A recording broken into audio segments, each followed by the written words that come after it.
হায়াত মৌতের মালিক আল্লাহ, ন্যূনতম সিকিউরিটি নিয়ে চলাও হলো সুন্নাহ। কিন্তু আমাদের লড়াইটা হলো, আমার মা স্বাভাবিকভাবেই কান্নাকাটি করেন, আমার পরিবার সবাই। তো আমি আমার মাকে বলেছি যে দেখো, মানে আমরা যে লড়াই নেমেছি, আমার একটা মনে হয় কি, কোনো রাজনীতিবিদের না বাসায় মৃত্যুটা হইতে পারে না, এটা কোনো ভালো মৃত্যু না।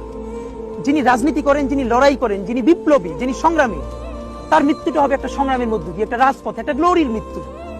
আমি তো ভীষণ ভাবে প্রত্যাশা করি, আমি ছোটবেলা থেকে এই স্বপ্নটা দেখি, অনেক জায়গায় বলেছি, যে একটা তুমুল মিছিল হচ্ছে অন্যায়ের বিরুদ্ধে।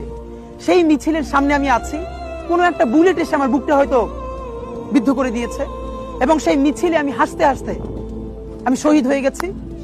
এবং সবাই যখন মৃত্যুটাকে ভীষণ ভয় পায়, আমি তখন হাসতে হাসতে আল্লাহর কাছে ভীষণ সন্তুষ্ট নিয়ে পৌঁছতে চাই যে আমি একটা ন্যূনতম ওই জীবনটা লিড করতে পারলাম, যে আমি একটা ইনসাফের হাসি নিয়ে আমি আমার আল্লাহর কাছে পৌঁছতে চাই। সুতরাং আগামী 50 বছর বাঁচলাম, কোন ইম্প্যাক্ট তৈরি হলো না আমার দিয়ে, দেশের জন্য, রাষ্ট্রের জন্য, উম্মার জন্য, জাতির জন্য। কিন্তু আমি ধরেন 5 বছর বাঁচলাম, সেটার মধ্য দিয়ে যদি আগামী 50 বছরের ইম্প্যাক্ট তৈরি হয়, তাহলে অনেকদিন বেঁচে থাকায় কি সাফল্যের বলেন?